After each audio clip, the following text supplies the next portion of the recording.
اچھا آپ کے کہنے کا مقصد ہے کہ زندہ دلانے لاہور کی ہوا بھی خراب ہے؟ جی بالکل، میرا مقصد یہی ہے، نہ آپ کے پاس ہوا ہے، نہ صاف پانی بھی ہے، اور نہ ہی آپ کے پاس کوئی خوراک میں اچھی چیز موجود ہے، کیونکہ آپ جو لے رہے ہیں، جو اسپیشلی صبح ناشتے میں نان کھائے جا رہے ہیں، تندور سے جو روٹی آ رہی ہے، اس میں ٹوٹلی جو ہے نا ویسٹ مٹیریل ہی آپ کے اندر کریٹ ہو رہے ہیں۔ یہ جو بات ہے نا یہ ایک دھمکی ہے، آپ جانتے ہیں اس کو؟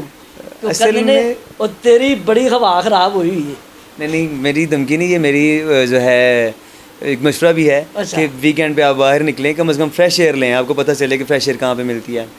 فریش ایئر ہم کہاں سے لیں کہ جو گزشتہ حکومتیں تھیں انہوں نے تو ہمارے باغ ختم کر دیے ہیں، ہمارا سبزہ ختم کر دیا ہے، اور ایک تو حکومت ایسی آئی ہے جنہوں نے چھپا کے 1 ارب درخت لگا دیے ہیں۔ واہ سبحان اللہ۔ معاملہ یہ ہے کہ آپ ان 1 ارب درختوں کو چھوڑ دو، ہاں۔ آپ ایسا کریں کہ آپ سیر و فلرس، جو قرآن مجید میں اللہ پاک کا حکم ہے ہاں کہ جی۔ سیر و فلرس، کہ دنیا کی سیر کرو، زمین کی سیر کرو، اس کے لیے نکلیں باہر۔ اور ویسے بھی جہاں پہ یہ بات آپ نے کی ہے یا میں نے کی ہے کہ زندہ دلانے لاہور کی ہوا خراب ہے، وہاں پہ زندہ دلانے لاہور اس ٹائم پہ نتھیا گلی اور سوات اور جگہ جگہ پہ سیر کرنے کے لیے جاتے ہیں۔ پٹرول تو پوا دے، گڈی میں منگوانی ہے۔ اب پیٹرول کی بات بھی ختم ہے اور گاڑی کی بات بھی ختم ہے، کیونکہ گاڑیاں بھی بہت مہنگی ہو چکی ہیں اور پیٹرول بھی بہت نہیں، مہنگا گڈی ہے۔ تو ساڈے کول ہی ہے، تو تسی پٹرول پواؤ تے اسی نتھیا گلی ہوواਂگے۔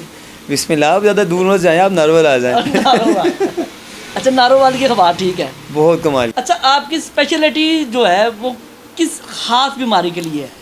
میری اسپیشلٹی جو میں سمجھتا ہوں وہ یہ ہے کہ معدے کے امراض کے لیے بہت زیادہ جانا جاتا ہوں میں، کیونکہ معدے کے امراض کا حل کرنا، اس کو فنگر ٹپس پہ دیکھنا اور کیسے معاملات کو ڈیل کرنا میں بہترین طریقے سے جانتا ہوں۔ اس کے علاوہ ہمارا نام ہے کہ کسی کے گھر اولاد کے معاملے میں بھی ہمارا نام ہے، بے اولادی یا نامردی کے معاملے میں بھی ہمارا الحمدللہ جو کام ہم کر سکتے ہیں ہم اس کو اپنی جو اس کی ذمہ داری اٹھاتے ہیں، ورنہ ہم سرے سے منع کر دیتے ہیں۔ اچھا یہ بھی ایک چھوٹا سا سوال ہے، یہ بھی بتا دیں ہمیں کہ یہ جو اولاد نہ ہونا ہے یہ بھی اللہ تعالیٰ کی طرف سے ہوتا ہے کہ کسی کو اللہ تعالیٰ پہلے اولاد دے دیتا ہے؟ بالکل اور ایسی یہ قرآن کی آیت ہے بالکل کہ میں جسے چاہتا ہوں بیٹے عطا کرتا ہوں، جسے چاہتا ہوں بیٹیاں عطا کرتا ہوں، جسے چاہتا ہوں میں نہیں اولاد دیتا۔ بالکل محروم رکھتا ہوں اولاد سے ایسی۔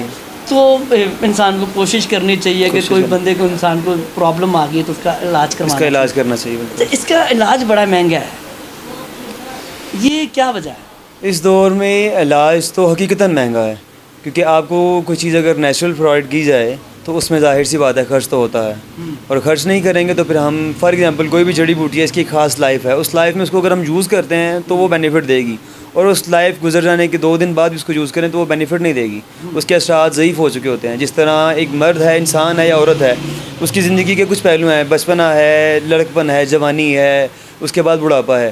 جوانی میں اس میڈیسن کا کچھ لوگ ہوتے ہیں ہمیں آگے بولتے ہیں کہ آپ کی حکیم سے پہلی خوراک نے ہمیں خیر کر دیا، مزہ آ گیا کہ ایسی خوراک ہمیں یوز کرائیں، ہمیں پہلی خوراک بھی آپ کی دوائی نے بتایا۔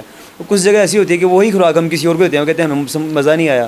تو اس میں میرا اولین عقیدہ یہ ہے کہ دوائی میں شفا ڈالنے والی ذات اللہ پاک کی ہے، اور ہربل چیزیں جب آپ ڈھونڈنے کے لیے مارکیٹ میں نکلتے ہو تو پھر ظاہری بات اسٹرگل میں خرچہ تو پھر ہوتا ہے۔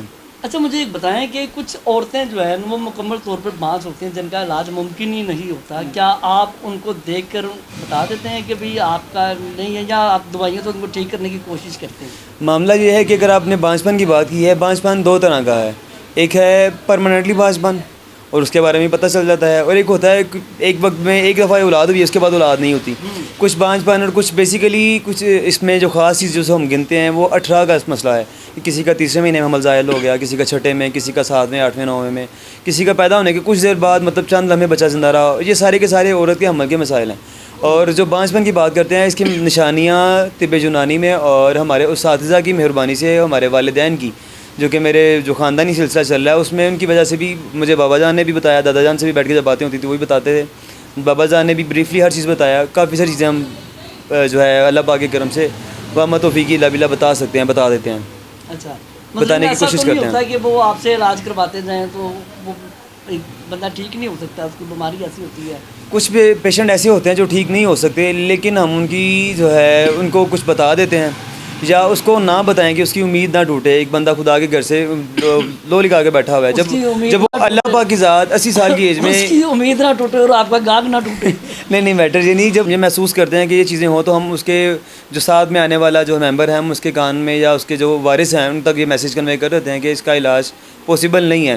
اگر آپ کہتے ہیں تو کچھ نہ کچھ کرنا چاہیں تو ہم کر سکتے ہیں, کوشش کرنے میں کوئی حرج نہیں ہے, لیکن ہم بتا دیتے ہیں کہ ہمارے لیے بہت مشکل اچھی ہے. بات ہے, کیونکہ ایک بندے کو ہو نہیں سکتی تو اس کو بتا دینا چاہیے تاکہ وہ اپنا کوئی نہ کوئی سدباب کر سکے, ہاں اپنے ذہن کو تیار کر سکے, آمادہ ہو جائے, فائٹ کرنے کے قابل ہو جائے اس مرض کے ساتھ, اس مسائل کے ساتھ. کیونکہ اس پہ کسی کو مایوس نہیں ہونا چاہیے, یہ خدا کی طرف سے ہے. بالکل اللہ تعالیٰ جسے چاہتا ہے وہ نواز سر. سمپل سی بات ہے, میرے مالک اتنا رحمان اور رحیم ہے کہ ایک ماں اپنے بچے کے لیے مرنے کے لیے تیار ہو جاتی ہے, مر جاتی ہے, اس کے لیے اس کی خواہشات پوری کرنے کے لیے کیا کچھ نہیں کرتی. اور میرا مالک فرماتا ہے تو بندے ایک دفعہ پکار میں 70 دفعہ کہتا ہوں جی میرے بندے, جی میرے بندے, جی میرے بندے.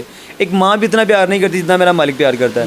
کوشش کرنے سے اگر اللہ پاک کی ذات کچھ کر دے تو حل ہو سکتا ہے, لیکن ہم اپنی طرف سے جو ہمارا فائنل اور حتمی رزلٹ جو ہم کنکلوژن نکالتے ہیں دیکھنے کے بعد ہم کنوے کر دیتے ہیں کہ ہم کسی کو اندھیرے میں نہیں رکھیں. اللہ پاک کی ذات سے ڈر لگتا ہے, کسی کو اندھیرے میں رکھنا یا اس سے چھپانا بات کو, یہ غلط بات ہوتی ہے. اچھا مجھے ایک اور بات بتائیں کہ حکمت میں نفس شناسی کو بڑا ایک اہم سمجھا جاتا تھا, کیا آپ نفس شناس ہیں؟ جی الحمدللہ میرے بابا بھی نفس شناس ہیں, میں بھی نفس شناس ہوں, لیکن یہاں پہ ایک خاص چیز ہے کہ میرے جو استاد محترم ہیں وہ نبض نہیں دیکھتے, جن کا میں شاگرد ہونے میں فخر محسوس کرتا ہوں اللہ پاک کے کرم سے. اور وہ پینسل رکھتے ہیں ہاتھ پہ اور پینسل رکھ کے بتا دیتے ہیں کہ آپ کو یہ مسئلہ اتنے عرصے سے ہے. تو میں نے جب ان سے یہ چیزیں پوچھیں کہ سر یہ آپ کو کیسے پتہ چل جاتا ہے, مجھے کچھ ٹپس بتائیں, تو کہنے لگے بیٹا یہ سارے بال سفید ایسے نہیں ہوئے. لیکن الحمدللہ میں جس چیز پہ فخر کرتا ہوں ان کا شاگرد ہوں, تو میں نے یہ چیزیں ان سے کافی حد تک جو ہے لینے کی کوشش کی ہے. ہاں میں ان کی طرح نبض پینسل رکھ کے ہاتھ پہ چیک نہیں کرتا, میں فیس ریڈنگ کر کے بتاتا ہوں, کیونکہ اگر ایسا بندہ میرے پاس آ جائے جس کے بازو ہی نہ ہوں, اس کی نبض نہیں دیکھ پاؤں گا تو اس کا علاج کیسے کروں گا. فیس ریڈنگ جس طرح نبض شناسی مرض کی تلاش کے لیے جو نبض شناسی ہے کام کرتی ہے, اسی طرح فیس ریڈنگ. اس کے علاوہ ایک حکیم صاحب تھے, حکیم جن کا ہمارے اساتذہ بہت نام لیتے تھے, وہ کپڑے کو جو 24 گھنٹے ایک بنیاد جسم پہ رہی ہے اس کی اسمیل کر کے بتاتے تھے کہ اس بندے کو یہ مسائل ہیں. اس کے علاوہ تشخیص کا ایک خاص ذریعہ جو ہمارا ہے پیشاب ہے, جسے ہم بولتے ہیں, اس کو بوٹل کو ہم دے کے اس کے پیشاب کی رنگت دے کے مرض کی تشخیص کر سکتے ہیں. اس کے علاوہ فیس ریڈنگ تو میں نے آپ کو بتایا, کیونکہ اصل میں نے اپنے اساتذہ کو دے کے اپنی اسپیشلٹی کریٹ کرنے کے لیے فیس ریڈنگ کو اپنا مقصد میں نے رکھا ہے. اور اس کے علاوہ الحمدللہ اللہ پاک کے کرم سے میں نبض شناس بھی ہوں. اب مجھے بتائیں کہ میڈیکل سائنس اور حکمت میں آپ ان دونوں کے علاج سے متفق ہیں؟ جی میڈیکل سائنس ایک بہترین اور وسیع ترین پھیلا ہوا جو ہے طریقہ علاج ہے, اور اس میں صرف مسئلہ یہ ہے کہ آپ جتنی بھی میڈیسن اس ٹائم پہ یوز کر رہے ہیں اس کے اسٹیپس ہوتے ہیں. First step 1, step 2, step 3, step 4. پہلے ہے لائٹ چیزوں سے میڈیسن یوز کرنا ہے, مطلب ڈائٹ کو بیلنس کرو اور تھوڑی بہت ہلکی پھلکی چیزوں سے. اس کے بعد جا کے اس سے ہیوی اسٹیپ ہے جس میں آپ ایسے کیمیکلز یوز کروائے جاتے ہیں. اس کے بعد انجیکشن ہے, اس کے بعد آتا ہے اسٹیرائڈ. لیکن آج کے دور میں ہر بندہ فرسٹ ٹائم پہ اسٹیرائڈ یوز کرواتا ہے, جس کے اثرات یہ ہوتے ہیں کہ آپ گردے ٹھیک کرتے ہو تو پھیپھڑے ڈیمیج ہو جاتے ہیں, پھیپھڑے سیٹ کرتے ہو تو پھر میدا جگر خراب ہو جاتا ہے, آپ میدا ٹھیک کرتے ہو تو آپ کے جو ہے نا گردوں میں انفیکشن آ جاتا ہے, وہ ختم ہو جاتا ہے, یورک ایسڈ آ گیا. پھر ڈاکٹر یہ کہنے پہ مجبور ہو جاتے ہیں کہ آپ کھانا کھاؤ یا نہ کھاؤ, یہ دوائی کھانی پڑے گی. اور الحمدللہ اللہ پاک کے کرم سے میں جس شعبے سے ریلیٹڈ ہوں یہ انبیائی پیشہ ہے, اور ہم یہ کبھی کسی کو میں نے آج تک یہ نہیں کہا کہ آپ کھانا کھاؤ نہ کھاؤ دوائی لازمی کھانی ہے آپ نے, بلکہ ہمارا میکسیمم علاج 3 سے 4 مہینے تک کا ہوتا ہے. اس سے زیادہ ہم علاج نہیں کرتے, منع کر دیتے ہیں. اور جن کی ایج کافی میچور ہو جاتی ہے, جن کے ہم اعضاء جو ہے وہ ضعیف ہو چکے ہوئے ہیں, ذوف میں چلے گئے ہوئے ہیں, ان کے لیے ہم بولتے ہیں کہ ہاں آپ اس کو 3 ٹائم میڈیسن یوز نہیں کرو, 1 ٹائم کر لو, تاکہ آپ نے جب طبیعت اپسٹ ہو تو اپنے پاس سے اسٹاک میں میڈیسن رکھو. یہ کر دے دیتے ہیں لیکن ہم پرماننٹلی میڈیسن یوز نہیں کرواتے. تو میرے ایک دوست تھے, ان کا والد کا پیشاب رک گیا اور وہ پریشان تھے, اور انہوں نے اچانک سے گلی میں سامان لوڈ کر رہے تھے, پوچھا کیا کر رہے ہیں, کیوں بار بار آتے ہو سامان لوڈ کر چلے جاتے ہو, تھوڑا سا کرتے ہو چلے جاتے ہو. تو انہوں نے کہا کہ میرے بابا کا پیشاب رک گیا ہے. تو میں نے ان سے کہا کہ میں اگر آپ کو کچھ چیز بتاؤں تو وہ کریں گے اس ٹائم رات کو 1 بجے یا 1:30 بجے آزمائیں گے؟ تو انہوں نے کہا ہاں آپ بتائیں. تو میں نے ان کو 2 چیزیں بتائیں کہ آپ یہ کہوا بنا کے پلائیں اور ساتھ میں اس طرح یہ کام کریں, اللہ پاک خیر کرے گا. اور اگر آرام نہیں ہے تو مجھے پھر بتائیں, میں انشاءاللہ آپ کا کچھ اور چیز کا حل کر دوں گا, لیکن یہ پہلے کریں. اور جب انہوں نے وہ علاج کیا تو میں انتظار میں تھا کہ مجھے آ کے رسپانس دیں, پازیٹیو ہے یا نیگیٹو ہے. کشمکش میں تھا میں کہ مجھے پتہ چلے. ایک میری اپنی لگن ہوتی ہے اپنے پیشنٹ کے ساتھ کہ جس کو میں نے مشورہ دیا ہے میرا دھیان لگا ہوتا ہے. اور اس کے بعد وہ انہوں نے آگے مجھے رسپانس نہیں دیا. لیکن جب دن چڑھا 10-11 بجے کے قریب ان کے بزرگ جو ہیں وہ آئے باہر, تو انہوں نے آ کے اس طرح پوچھا, ہاں جی آپ ہیں حکیم صاحب؟ اور بے ساختہ میرے منہ سے نکلا, نہیں حکیم صاحب تو اللہ پاک کی ہے, اور وما توفیقی الا باللہ. رات کو مشورہ آپ نے بتایا تھا جو ہے کاشف کو؟ تو میں نے کہا جی میں نے ہی بتایا تھا, یہ بہت کام کی چیز ہے. میرے تو اتنی گھنٹے سے اذیت اور پیشاب رکے میں مبتلا تھا, اور اللہ پاک نے کرم کر دیا, اور پھر میں نے وہاں پہ ایک ہی کام کیا, ہاتھ جوڑا, کہا شکر الحمدللہ رب العالمین, مالک زبان میں تاثیر عطا کرنے والی ذات تیری ہے, دعائیوں میں شفا ڈالنے والی ذات تیری ہے. یہ جو حکیم خشمت حسن صاحب نے جو واقعہ آپ کے ساتھ شیئر کیا ہے, یہ واقعہ میرے والد صاحب کا تھا, اور میں بڑا پریشان تھا کہ میرے والد صاحب کو پیشاب رک گیا تھا ان کا. تو انہوں نے مجھے بتایا کہ آپ اس چیز کا کعوہ بنا کے اپنے والد صاحب کو پلائیں, اور جب ہم نے کعوہ پلایا تو میرے خیال سے 2 ہی کپ کعوے کے میرے والد صاحب نے پیے تھے, اور وہ بالکل ٹھیک ہو گئے. تو میں ان کا مشکور ہوں, میرے یہ بڑے پیارے دوست ہیں. تو میں چاہتا ہوں کہ جو اچھے لوگ ہیں نا, ان کا میں اپنے جو میرے دیکھنے والے ہوں, میں ان سے بھی ان لوگوں کو ملواؤں. تو آج میں ان سے آپ کو 3 ٹپس لے کے دوں گا, شوگر کے مریضوں کے لیے, معدے کے مریضوں کے لیے, اور بلڈ پریشر کے مریضوں کے لیے. آپ نے بتانا کہ یہ اپنے گھر میں احتیاط کیا کر سکتے ہیں, اور اپنے گھر میں سے ہی کوئی چیز نکال کر کھائیں, یہ صحت مند رہ سکتے ہیں. بسم اللہ. معاملہ کاشف بھائی آپ نے مرض 3 بولے ہیں. طب کی نظر میں, طب یونانی کی نظر میں, یہ تینوں کے مسئلے کا پیچھے میجر چیز جو سورس ہے وہ ایک ہے, جی, جو کہ معدے کے مسائل ہیں. جب معدے پہ کھانا ہضم نہیں ہوگا, گیس دل کی طرف یا دماغ کی طرف جائے گی تو بلڈ پریشر شوٹ کرے گا. اگر دل کی طرف جائے گی تو دل آن دی اسپاٹ بلاک ہو جائے گا. اور اگر یہی ہمارا جب خوراک کی طرح ہضم نہیں ہوگی تو ہمارا جو میدا سویل کرے گا, پھر ہمیں میدا پہ سویلنگ آئے گی, میدا سویل کرے گا, وہ سویل کر کے اپنے فارم میں اپنے جو شیپ ہے, اپنا جو ایک مدار ہے جس میں وہ اللہ پاک نے اس کو فٹ کیا ہوا ہے, جب اس میں وہ پھیل جائے گا, پھولے گا, تو وہ اپنا جو پریشر کریٹ کرے گا لبلبا کے اوپر جو ہماری آنتوں میں موجود ہے. تو لبلبے کا منہ جب بلاک ہو جائے گا تو پھر ہمیں جو مسئلہ آئے گا وہ ہو جائے گا, شوگر کا ایشو آ جائے گا. تو ان ساری چیزوں کے لیے جو بہترین حل ہے, آپ اپنا ناشتہ بدل دیں. آپ اپنے صرف ناشتے کو بدلیں, اور آپ سارے مسائل سے جو کہ آپ کی عام روٹین میں کندھوں کی تھکاوٹ ہے, پنڈلیوں کی درد ہے, غصے کا زیادہ آنا, رات کو نیند کا نہ آنا, صبح جلدی آنکھ کا نہ کھلنا, نماز فجر نہ پڑھی جانا, یہ سارے مسائل کا جو ہے حل آپ کو اس چیز میں انشاءاللہ بفضل پنجتن پاک ضرور ملے گا. اس میں 3 چیزیں ہیں. بادام جو ہیں وہ آپ کے پٹھوں کی طاقت کے لیے ہیں, میوہ آپ کے جگر کی اصلاح کے لیے جو کہ رطوبت پیدا کرتا ہے, اور جو ہے دودھ وہ آپ کے معدے کے لیے خالص غذا ہے, اور ایسی صالح غذا ہے جو اللہ پاک کی ذات نے شکم مادر سے نکلتے ہوئے بچے کو, جس کا ذمہ داری اس نے خود اٹھائی ہوئی ہے, اس کے لیے اس نے وہ دودھ رکھا ہوا ہے. اور یہ دودھ جو پیتے ہیں اس کو نہ کیلشیم کی کمی ہوگی, نہ ان کی ہڈیاں کمزور ہوں گی, نہ ہی وہ ٹی وی کی طرف جائیں گے, نہ کھانسی کی طرف جائیں گے, باقی سارے معاملات سے دور رہیں گے. اور ٹپس کی بات کریں تو سب سے خاص چیز ونس اگین, اگر آپ کو شکایت قبض کی آ رہی ہے تو صبح ناشتے میں کم از کم 1 پاؤ سے 1.5 پاؤ مربع گاجر کا, ساتھ میں دودھ کا گلاس نیم گرم. اور اگر آپ کو جلن کے مسائل آ رہے ہیں, معدے سے زیادہ سویلنگ ہے, تو آپ کم از کم 5 سے 6 کیوب مربع ادرک کا یوز کریں, اس کے بعد نیم گرم دودھ پی لیں. اگر آپ کو قبض کی شکایت زیادہ شدید ہے تو آپ 1 پاؤ گلقند لے لیں, اس کے بعد دودھ پی لیں. آپ کا ناشتہ ہی آپ کے سارا دن آپ کو بہترین رکھے گا, اور انشاءاللہ بفضل خدا بفضل پنجتن پاک اللہ پاک خیر ضرور کرے گا, آپ کو ضرور رسپانس ملے گا. اچھا, یہ آپ نے بالکل ٹھیک کہا, یہ جو آپ نے چیزیں بتائی ہیں یہ کھانی چاہیے, ٹھیک ہے, یہ بالکل لوگ کھائیں گے. آپ ان لوگوں کے لیے پہلے دعا کریں کہ ان کے حالات بہتر ہوں تاکہ یہ چیزیں خرید سکیں, کیونکہ جب تک یہ چیزیں خریدیں گے نہیں تو کھائیں گے کہاں سے. آپ نے بڑے مہنگے ان کو ناشتے بتا دیے ہیں. میں آپ کو یہ اوپنلی بتا دیتا ہوں کہ اگر آپ 1 پاؤ بادام کی کھیر لے آئیں, 1 پاؤ میوہ لے آئیں, اور ہر مہینے پورے ہفتے کی بات کروں تو پورے ہفتے میں 2.5 کے جی جو ہے نا وہ دودھ جو ہے وہ لے لیں, تو آپ کے پورے ہفتے کا ناشتہ ہوگا. اور آپ باہر سے بھجے کے چنے لے لیں, پاوے لے لیں, آپ کسی کے جو ہے نا وہ چھوٹے گوشت کے ناشتے کر لیں, ان سب سے سستا ترین ناشتہ ہے یہ. یقین مانیں بہترین ناشتہ ہے, بے ضرر ناشتہ ہے, اور کچھ پانے کے لیے کچھ کھونا پڑتا ہے. اگر آپ اپنی صرف مائنڈ بنائیں, اور آپ یقیناً مجھے اس لیے بھی دعا میں یاد رکھیں گے کہ آپ باقی معاملے سے یہ سستا ناشتہ ہے. جب آپ نے 20 بادام کی گنی لینی ہے تو آپ کا ود فیملی 50 جو ہے نا 600 روپے کی بادام کی گنی کے ساتھ پورا جو ہے وہ گزرے گا, 8 دن گزر جائیں گے. 250 روپے کے میوے کے ساتھ آپ کے 8 دن گزر جائیں گے. اور دودھ اگر آپ میں فیملی میں 4 ممبر ہیں تو آپ کا بڑی 1.5 کلو دودھ ڈیلی بیس پہ لگ جائے گا, تو آپ کا ناشتہ کمپلیٹ ہو جائے گا. اس سے کیا ہوگا, اس میں آپ نے جب ناشتہ کرنا ہے اس کے 6 گھنٹے تک آپ صرف پانی پی سکتے ہو اور کوئی اور چیز نہیں کھانی. اور اپنے کھانے کا ٹائم فکس کریں, ایک کھانے سے دوسرے کھانے کے درمیان میں وقفہ کم از کم 6 گھنٹے کا ہونا چاہیے.